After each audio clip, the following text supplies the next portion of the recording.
सभी छात्रों का महाविद्यालय यूट्यूब पर स्वागत है और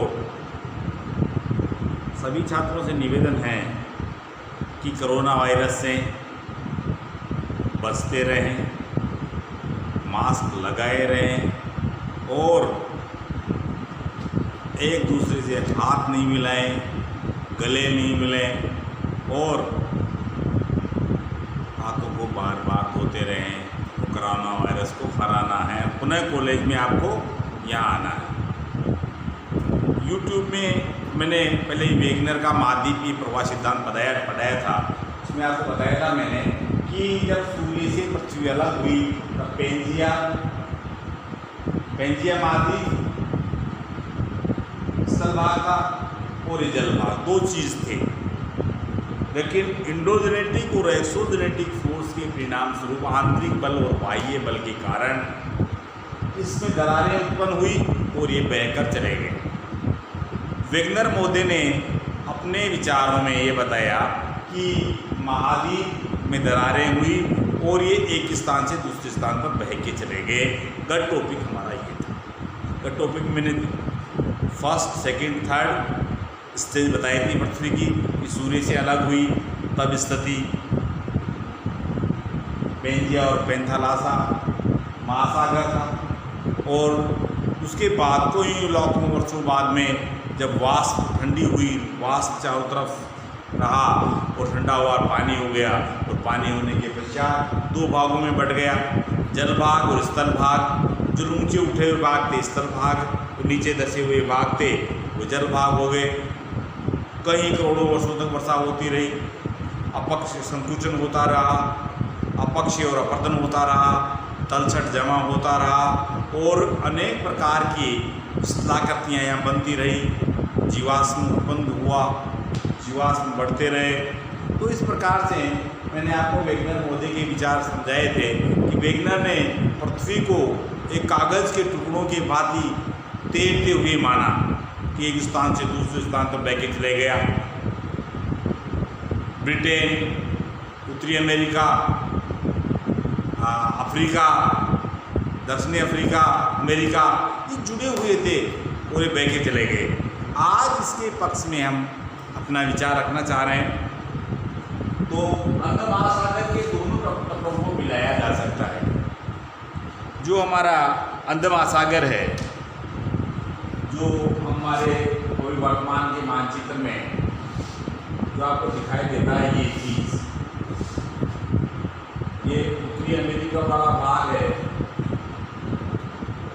और ये आपके दक्षिणी अमेरिका का ये भाग, ये आपका ग्रीनलैंड वाला एरिया है, ये ग्रीनलैंड है। ये हमारा यूरोप ये यूरोप है, ये आपके ग्रीनलैंड का एरिया है, ये आपका ग्रीनलैंड वाला भाग है ये और ये आपका यूरोप का भाग है और इधर से आप आगे जाएंगे तो ये दक्षिणी अफ्रीका वाला भाग रहेगा। जो ये भाग आएगा आपका दक्षिण अफ्रीका वाला भाग, ये आपका दक्षिण अफ्रीका का भाग रहेगा और ये यूरोप वाला जो भाग है पूरा तट एरिया ये वाला इंग्लैंड वगैरह सब आ जाता है आपके यहाँ। इससे देख रहे हो आप, देख रहे हो आप, ये तो ग्रीनलैंड वाला एरिया आ गया पूरा। ये तो ग्रीनलैंड है, ग्रीनलैंड, ये उत्तरी अमेरिका, दक्षिणी अमेरिका। तो ये बताया अंध महासागर, जो अंध महासागर ये है, इनको पास पास लाते हैं। एग्जाम्पल के रूप में यदि हम उत्तरी अमेरिका और दक्षिणी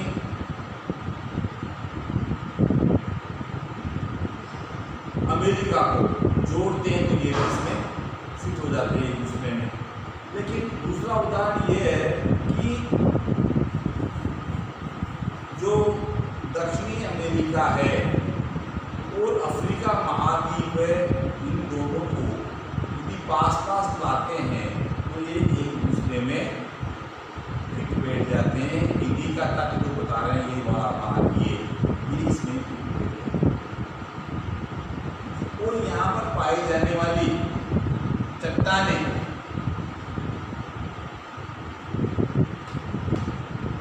वो भी समान पाई जाती है। तो हम ये कह सकते हैं कि ये अंड महासागर वाला भाग, अंड महासागर के आंतरिक भागों में टूटे हुए टुकड़े जहां से टूट के गए हैं वो अवशेष भी हमें यहाँ अंड महासागर के अंदर देखने को मिलते हैं। तो ये कह सकते हैं कि पहले पेंजिया महाद्वीप था और ये बहकर उत्तर की ओर चले गए, कुछ भाग दक्षिण की ओर चले गए। और ये जो अपन इधर देख रहे हैं ये भारत अपना देश है और इधर ये जापान वाला पूरा एरिया है, ये प्रशांत महासागर वाला एरिया है। ये ऑस्ट्रेलिया भी यहाँ से टूट के इधर गया हुआ है, यहाँ से तो इनको भी मिला सकते हैं। तो पहला हमने लिखा था कि अंड महासागर के दोनों तटों को मिलाया जा सकता है यदि हम कैंची से मानचित्र को, वर्तमान मानचित्र को कैंची से काटकर इसको मिलाते हैं तो ये एक दूसरे में फिट बैठ जाता है। इस प्रकार से हम इसके पक्ष में विचार देते हैं कि महाद्वीप बहकर गए हैं। वेगनर मोदे ने ये सत्य कहा है कि महाद्वीप बह के गए हैं कि वर्तमान के मानचित्र को काटकर एक दूसरे में हम फिट करके देखते हैं तो ये सारे महाद्वीप एक जगह मिल जाते हैं। अब हम बात करते हैं आगे, हम बात करते हैं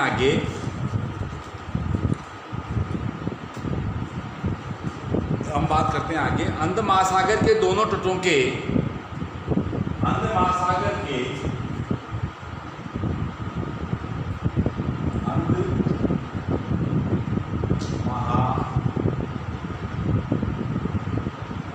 सागर के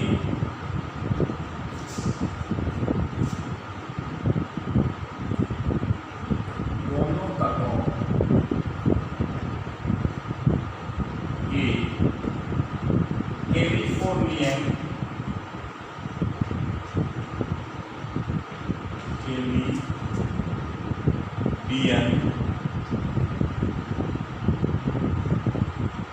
व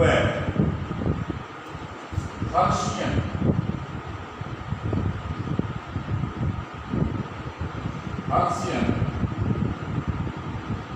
पर्वत में समानता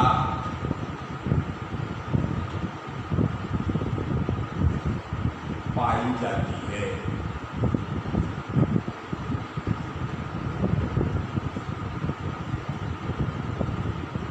पक्ष में विचार दे सकते हैं कि अंड महासागर के दोनों तटों में कैलिफोर्नियन और हर्शियन पर्वत जो है उनकी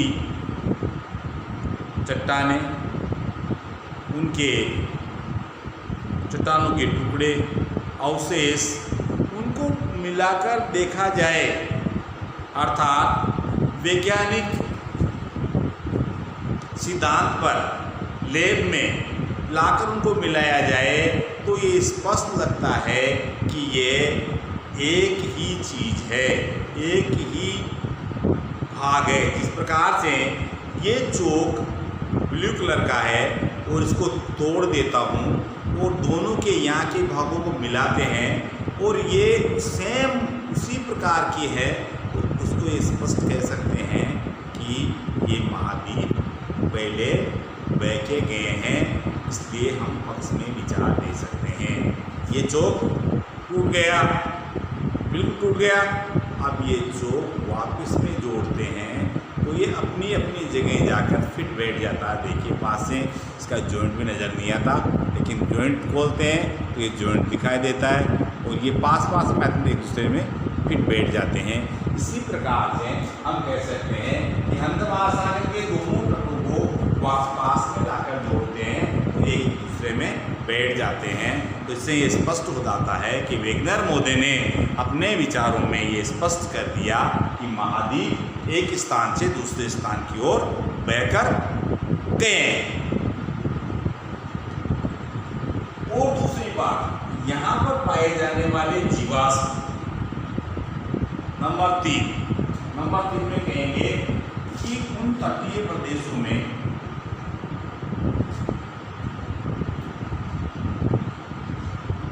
दोनों तटीय प्रदेशों में दोनों तटीय प्रदेशों के जीवाश्म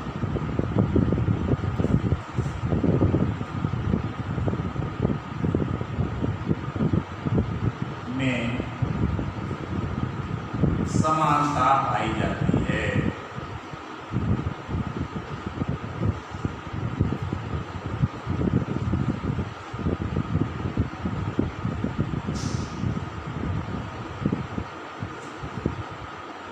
वेगनर मुद्दे के पक्ष में हम ये कह सकते हैं कि दोनों तटीय प्रदेश ब्राजील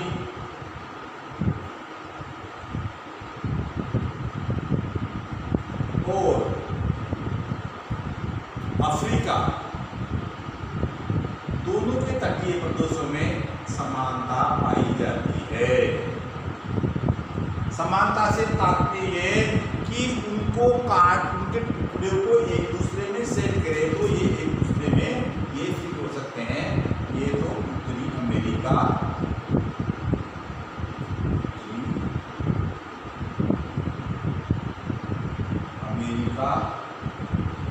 और ये अफ्रीका।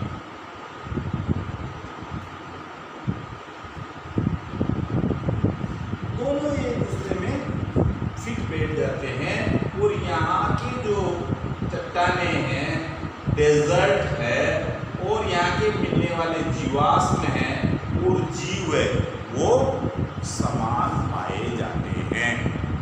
इसलिए हम कह सकते हैं कि करोड़ों वर्षों पूर्व पेंजिया मादी था और वो एंडोजेनेटिक फोर्स और एक्सोजेनेटिक फोर्स के परिणाम स्वरूप एक स्थान से दूसरे स्थान की ओर बह के चले गया और वर्तमान में भी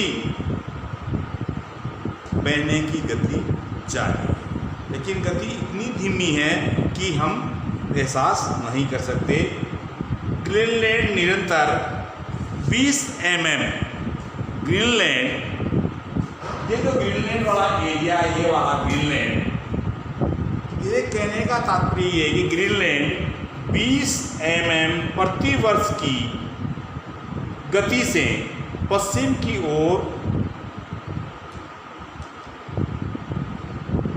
बह रहा है। इसका तात्पर्य है कि जो ग्रीनलैंड वाला भाग है तो ये क्या 20 mm प्रति वर्ष के हिसाब से ये बह रहा है। इससे ये स्पष्ट हो जाता है कि वेगनर ने जो सिद्धांत प्रतिपादित किया है वो अपने स्थान पर सत्य है।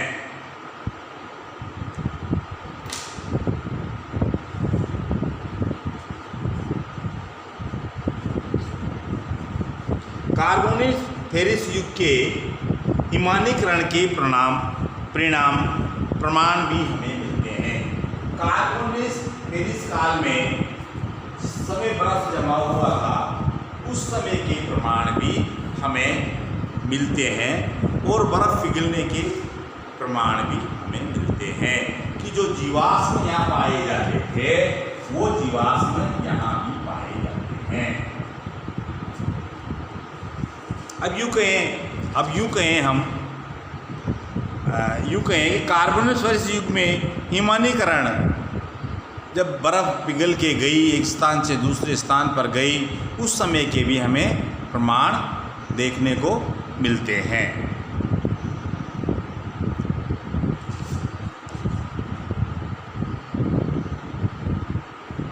और हम ये कह सकते हैं कि वर्तमान में हम चौथे नंबर में कह सकते हैं कि ज्वारीय बल, ज्वार भाटा, जो ज्वार भाटा आता है हमारे यहाँ, ज्वार भाटा समझते हो आप? ज्वार भाटा किसे कहते हैं? ज्वार भाटा किसे कहते हैं जानते हो क्या? पानी ऊपर उठता है, नीचे गिरता है, वो ज्वार भाटा कहलाता है। और ज्वार भी बल के परिणाम स्वरूप भी सूर्य चंद्रमा का ज्वारीय बल के कारण भी प्रवाह हुआ है। वेगनर का उद्देश्य तो जलवायु संबंधी परिवर्तनों का समाधान करना ही था। वेगनर द्वारा प्रयुक्त बल महाद्वीपों के प्रवाह के लिए अनुपयुक्त है, क्योंकि महाद्वीप का पश्चिमी दिशा की ओर प्रवाह के लिए सूर्य व चंद्रमा का ज्वारीय बल बहुत अधिक होना चाहिए, और अगर इतना बल प्रवाह के समय होता तो पृथ्वी परिभ्रमण एक ही वर्ष में बंद हो जाता।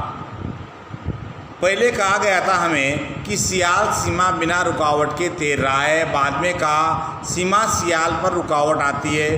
दोनों तट में 400 से 800 किमी का अंतर आता है। इस प्रकार से हम कह सकते हैं कि वेगनर ओदे का जो सिद्धांत है वो अपनी जगह उचित है।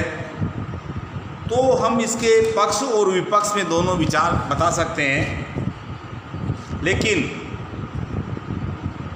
जो महाद्वीप थे उनके चित्रों के माध्यम से मैं आपको दर्शाना चाहता हूँ। इसमें मैं एक चित्र बना के लाया हूँ, सभी छात्रों को दिखाना चाह रहा हूँ मैं। वो है ये जो हमारे पास में चित्र मौजूद है, मैं आपको दिखा रहा हूँ। ये वाला है, ये इसमें दिखा रहे हैं आपको। ये हम पेंजिया महाद्वीप और टेथिस सागर और पेंथालासा महासागर। टेथिस का उदाहरण हम देखते हैं। अभी हिमालय पर्वत का हमारे पास उदाहरण है कि जो हिमालय पर्वत है ये टेथिस महासागर से ही बना है, क्योंकि यहाँ पर पाए जाने वाले जीवाश्म हैं ये टेथिस महासागर है। ये पेंथालासा महासागर है, तो ये पेंजिया महाद्वीप है। इसका दूसरा चित्र हम एक बना के लाए हैं, ये देखिए आप। इसमें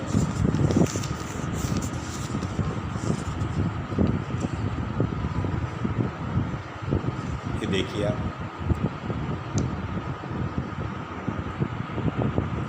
ये कौन से युग की बात कर रहे हैं हम? कार्बोनिफेरस युग में पेंजिया का चित्र। इसमें एक लारेंसिया, ये देखिए आप, देखिए ये लिखा हुआ नहीं यहाँ लारेंसिया, और ये इधर देखिए आप गोंडवाना लैंड, ये गोंडवाना लैंड। तो ये भाग कार्बोनिफेरस युग में धीरे धीरे अलग होता गया।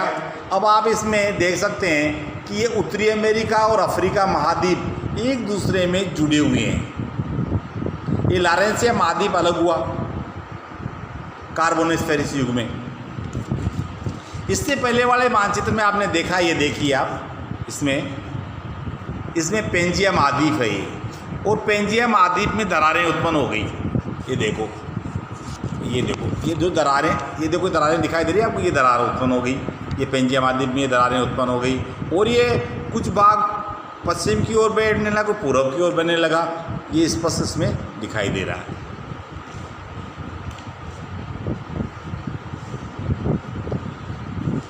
वो कार्बोनिफेरस युग की स्थिति ये रही है। देखिए आप लारेंसिया इसमें अलग दिखाई दे रहा है आपको।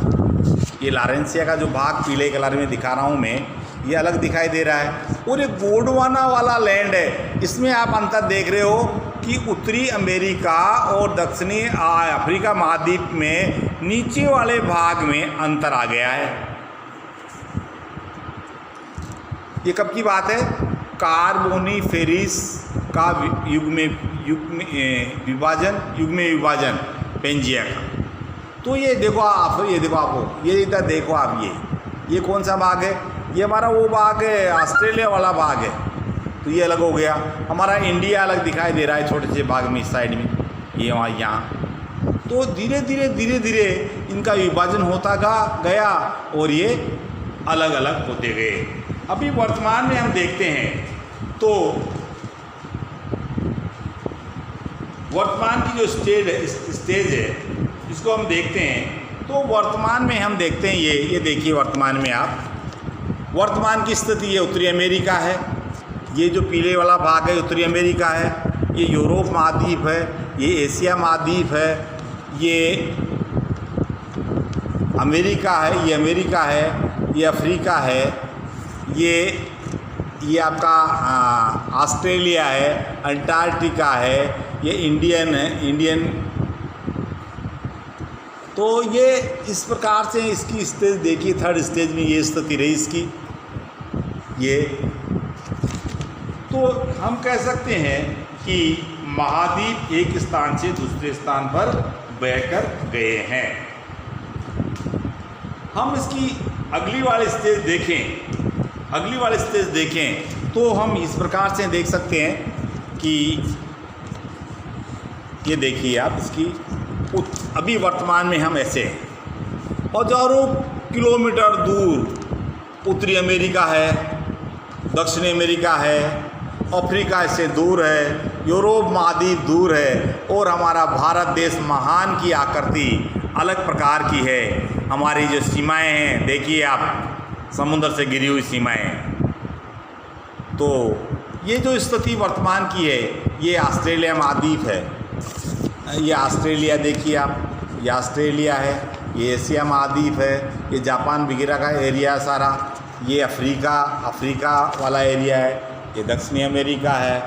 तो ये अंटार्कटिका महाद्वीप देखिए आप, ये अंटार्कटिका महाद्वीप, ये मेरा अंगूठा लग रहा नहीं ये वाला, ये देखिए आप इसमें, ये अंटार्कटिका महाद्वीप, अंटार्कटिका वाला भाग है सारा ये। और हम दिखाएं आपको वर्तमान युग में हम इस स्टेज पे जी रहे हैं। आप मानचित्र देखिए, ये वर्ल्ड का मानचित्र है। इस वर्ल्ड के मानचित्र में हम आपको दिखा रहे हैं, ये सारे देखिए आप, महाद्वीपीय प्रवाह सिद्धांत के बारे में मैं आपको वर्ल्ड फिजिकल मानचित्र की तरफ ले जा रहा हूँ।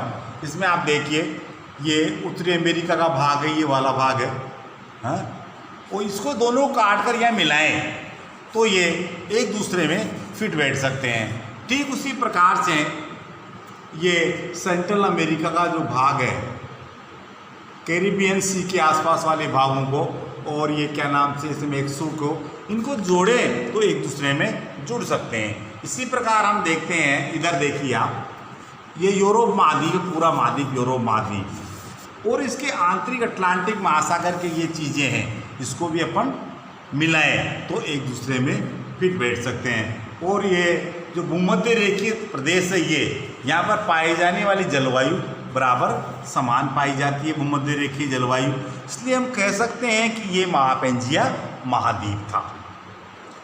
भारत में देखिए आप हिमालय रेंजेस, ये देखिए, ये जो हिमालय पर्वत है, मेरी अंगुली लग रही है, ये देखिए आप हिमालय रेंजेस में देखिए, तो ये पहले सारे एक जगह जुड़े हुए थे। तो यहाँ टेथिस नामक सागर था और बाद में हिमालय महाद्वीप बना। आप सारे मानचित्र को उठा के देखिए, ऊंचे उठे, तो यहाँ के जो पहाड़ी प्रदेश है, यहाँ की जो खाने हैं, सोने की खाने, वो समान पाई जाती है। ये देखिए मानचित्र का। और आप ये और देखिए, नई चीज़ और देखिए, ये प्रशांत महासागर वाला एरिया, ये वाला है, ये आपका प्रशांत सागर का एरिया, ये जो मेरी उंगली जा रही है प्रशांत महासागर का एरिया है, पैसिफिक महाद्वीप। और इस पैसिफिक महाद्वीप की आप इस साइड देखिए, मैं उधर आके दिखा रहा हूँ आपको, इसमें पैसिफिक महाद्वीप का ये वाला भाग जो आप देख रहे हो, ये मेरी उंगली वाला भाग, इसको यहाँ पर जोड़ सकते हैं, इन वाले भागों में मिला सकते हैं। इससे स्पष्ट होता है कि पहले ये पेंजिया महाद्वीप था, और इंडोजेनेटिक और एक्सोजेनेटिक, और जापानी, जो जापान में ओकेडा द्वीप समूह है, सारे द्वीप समूह को अपन अलग अलग देख रहे हैं। देखो ये देखिए, तो इनको हम यहाँ एशिया महाद्वीप के इस भाग में मिला सकते हैं। इसी प्रकार से आप देखिए ऑस्ट्रेलिया है, या ऑस्ट्रेलिया का ये भाग सारा, ये सारे भागों को हम तोड़ चाट के एक जगह मिलाएं तो ये एक जगह मिल जाएंगे और ये पेंजिया महाद्वीप बन जाएगा। इधर आप देखिए, दूसरे मानचित्र में दिखाते हैं आप ये भाग, इसको आप श्री में जोड़ा जा सकता है। ये देखिए आप बिल्कुल पास से देखिए। इस प्रकार से हम कह सकते हैं कि महाद्वीपों का प्रवाह एक स्थान से दूसरे स्थान की ओर हुआ है। Thank you.